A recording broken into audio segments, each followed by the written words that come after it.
Hey, everybody, and welcome back. We're going to be diving into some really interesting stuff today. Different views of Jesus in the Bible. Okay.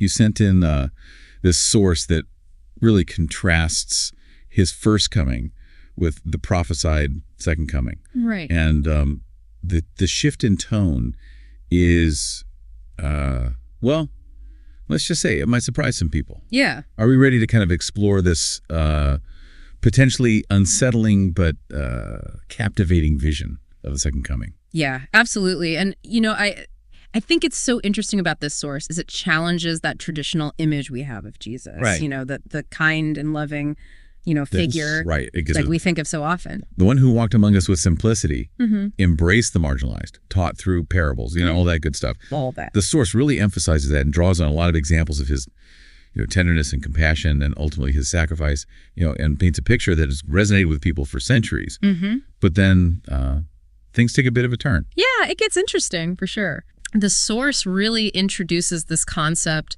of a completely different aspect of Jesus that will be revealed upon his return. And the language that it uses to describe this second coming is, well, quite a departure. Yeah, departure might be an understatement. Yeah. It's like we go from shepherd tending his flock to, Yeah. well, the source uses terms like powerful judge and even pulls imagery from Revelation. Right. Describing Jesus as a warrior on a white horse waging war. Mm-hmm. It's a pretty dramatic shift, to say the least. For sure it is. And I think this is where things get really thought-provoking. Right. What is the significance of this shift? Right. Why these two contrasting images, Yeah. of the same figure? And, Right. and what's the deeper theological exploration happening here? Yeah, definitely. And the source even brings up a verse from Matthew 16.27, Okay. where it talks about Jesus rewarding or punishing each person based on their actions. Right. So there's this theme of accountability woven into this picture of the second coming, this cosmic reckoning. Yeah, for sure. And it's not just about a return, it's about judgment. Okay. And the source connects this back to the Old Testament, to the Right. portrayal of God as jealous and severe, particularly in the face of injustice and rebellion. Okay, so we're starting to see how this source is building its case. Yeah. But is it all doom and gloom? Yeah. Is the second coming solely about judgment? Well, not necessarily. The source does present it as a kind of duality. Okay. It suggests that this return will be marked by both salvation and judgment. So a bit of a mixed bag then. Yeah. Some are welcomed, others not so much. It seems that way. The source even quotes Joel 2.32, which talks about those who call upon the Lord being saved, while others, well, let's just say the source doesn't sugarcoat the potential consequences. Yeah, the language gets pretty intense there, talking about people being condemned and exterminated. Right. Not exactly the warm and fuzzy image we're used to. Not at all. And this is where the source takes a really interesting turn. Okay. It starts to connect these ideas to current events, specifically mentioning tragedies and conflicts happening in the world today, Okay. like those in Gaza. So it's implying that what we see happening around us could be like a prelude to this divine judgment, a sign of things to come. That's how I interpret it. Okay. The source uses these examples to emphasize the gravity and urgency of its message. Yeah. It's a wake-up call, Right. urging people to pay attention, to recognize the potential significance of these events within a larger, perhaps divine narrative. Okay, so we've got this intense vision of the second coming laid out. Yeah. But what does this judgment actually entail? Right. How does the source envision this whole cleansing of the world thing? Well, the source uses a very powerful and, frankly, quite common metaphor: fire. Okay. It talks about fire as this cleansing force, a symbol of purifying a world consumed by sin and rebellion. That tracked. Yeah. It pops up a lot in these kinds of discussions. For sure. Does the source give any specific biblical examples of this fire imagery? It does. It actually references Zechariah 14.7, which talks about this unique day Okay. with no distinction between day and night.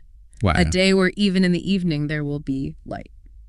So is the source implying that this fire isn't just about destruction, but also about creation? Uh-huh. Like it burns away the old to make way for something new? That's a very insightful interpretation and one that aligns with how the source frames this concept. Okay. It's not just annihilation, Right. but a purification, a making way for a world aligned with God's will, a new order, so to speak. Okay. Fire purification, got it. Mm-hmm.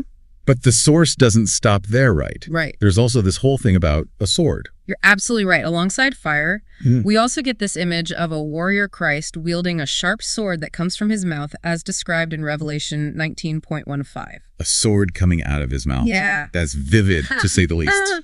What's the significance of that? It's definitely striking imagery. The source interprets the sword as a symbol of the divine word, capable of cutting through evil, striking down those who oppose God's will.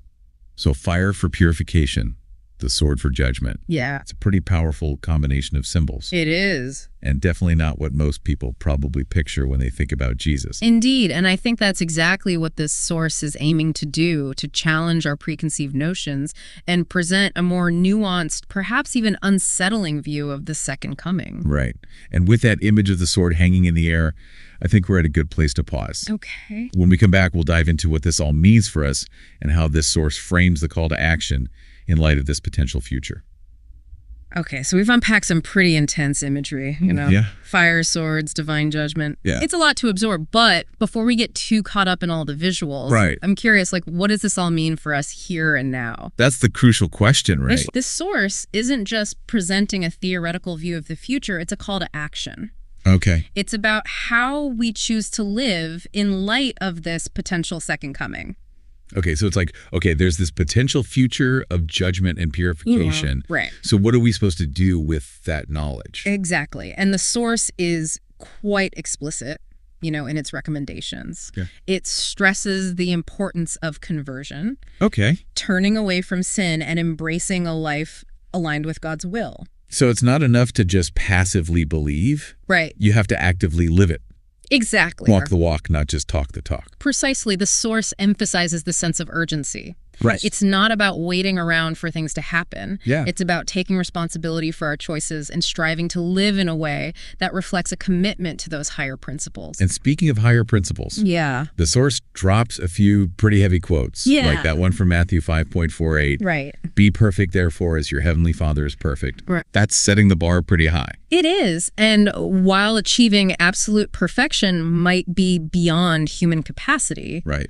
I think the message is clear. Aim high. Yeah. Strive for that ideal, even if we inevitably fall short. Yeah. It's about the intention, the effort, the constant pursuit of aligning ourselves with the divine. Okay. Aim high. Got it. Yeah. Any other words of wisdom the source throws our way? Oh, absolutely. Yeah. There's also that potent line from Revelation 22.12. Okay. Look, I am coming soon. My reward is with me, and I will give to each person according to what they have done. Oh, yeah. It drives home that concept of personal accountability, right? Yeah. It's a sobering reminder that we're not just bystanders in all of this. We're active participants. And ultimately, we're responsible for the choices we make. Exactly. And that brings us back to the duality of the second coming. Yeah. It's not a predetermined fate, Right. It's a crossroads. Right. And how we choose to navigate this life, how we orient ourselves in relation to these divine principles, ultimately influences the path we take. Wow. That's a pretty profound way to think about it. Right. So it's not just about fire and brimstone. Right. It's about free will and making choices that lead us towards what salvation, aligning with that purified world. That's one way to interpret it. And I think that's what makes this source so compelling. It's Yes. not just presenting a rigid doctrine. Right. It's prompting reflection. Yeah. It's asking us to consider the implications of these ideas and to grapple with the complexities of faith judgment and ultimately what it means to live a life of meaning and purpose. It definitely gives you a lot to chew on, that's for sure. Yeah. Thanks to our listener for sharing this thought-provoking source. But before we wrap things up completely, I think it's worth taking a step back and considering these contrasting images of Jesus that we talked about earlier. Yeah. The loving shepherd and indeed a powerful judge. Right. Two sides of the same coin. Right. How does that work? It's a fascinating question, isn't it?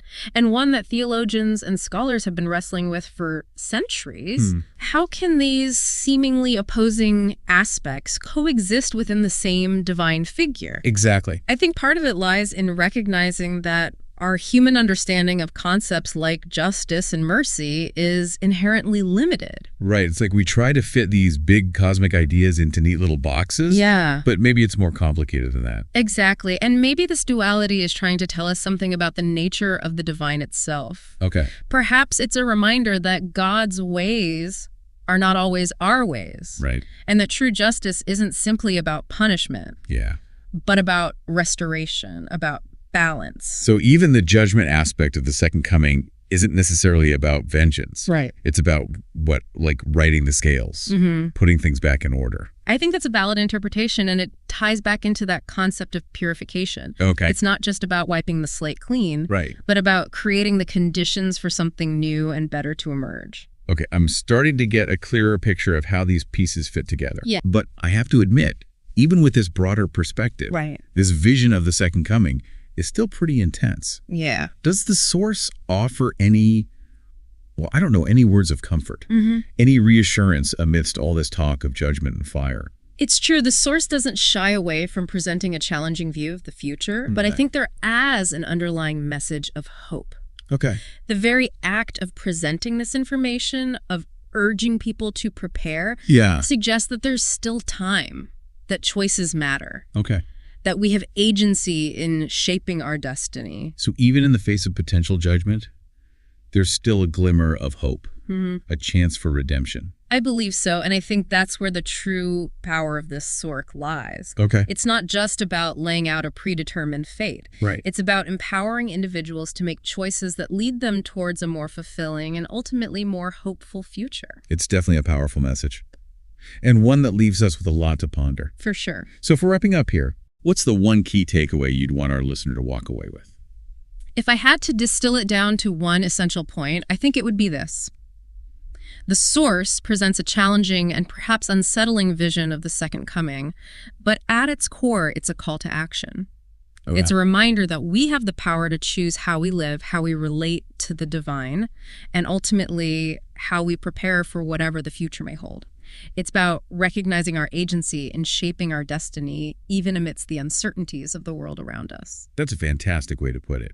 And on that note, I think we'll wrap up this deep dive. Yeah. Huge thanks to our listener for providing such a thought-provoking source. Yes, thank you. And to all of you listening out there, keep exploring, keep questioning, and keep diving deep. Yeah. It really does make you think. It does. And, I think it speaks to a deeper truth about faith in general. Oh, right. It's not just about accepting doctrines, right? Right. It's about this dynamic relationship with the divine. Okay. A relationship where our choices, our actions, our intentions all play a part. Right. So it's not about just being passive. Right. And accepting whatever happens. Exactly. It's about taking an active role. Exactly. In shaping our destiny. Yeah. And I think that's where the source's exploration of these two contrasting images of Jesus becomes so relevant.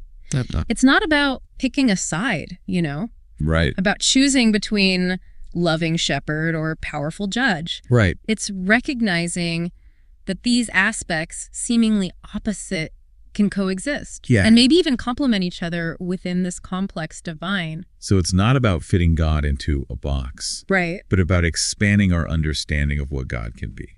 That's beautifully put. And maybe understanding this duality, this interplay of seemingly opposite forces, can give us a deeper appreciation for the mystery and richness of faith itself. It's like that old saying, God works in mysterious ways. Right. But maybe those ways aren't as mysterious as we think. Right. Maybe they're just beyond our current comprehension. That's a great point. And maybe this source is prompting us to push past our assumptions, Yeah. To grapple with the unknown and embrace these paradoxes that are so common, at the heart of spiritual exploration. It's definitely a challenge. It is. But I think it's one worth taking on. Absolutely. Because ultimately, wrestling with these big questions, these seemingly impossible contradictions, I think that's what helps us grow and evolve and deepen our understanding, not just of faith, but of ourselves and the world around us. Absolutely. And who knows, maybe in that process of wrestling with these questions, we even find ourselves becoming a little more like that perfect ideal. The source is prompting us to strive towards not flawless perfection, but a sense of wholeness. Wow. Of integrating those seemingly different parts of ourselves and our understanding of the divine. That's a great way to frame it. Yeah. And, it's a good reminder that even though this deep dive has taken us into some pretty heavy territory. Yeah, for sure. Talk about fire and brimstone. Yeah. There's also a sense of optimism, of possibility that comes with recognizing our own role in shaping our spiritual journey. I couldn't agree more. And I think that's the ultimate takeaway from this source. Okay. It's not just a warning, right? Yeah. It's an invitation. Yeah. It's an invitation to actively participate in our own salvation, to really engage in this ongoing dialogue between humanity and the divine. Right. And to strive, each day to align our lives with the values that we believe will lead us to a brighter future. So no pressure or anything, right? Right. Yeah. Just, the fate of our souls hanging in the balance. Yeah. But hey, at least we have a choice. Exactly. And with that slightly daunting yet empowering thought, I think we'll wrap up this deep dive. A huge thank you to our listener for providing such a rich and thought-provoking source. Absolutely. Thank you. And to all of you listening out there, keep exploring, keep questioning, and keep diving deep into those mysteries that spark your curiosity and ignite your soul. Until next time.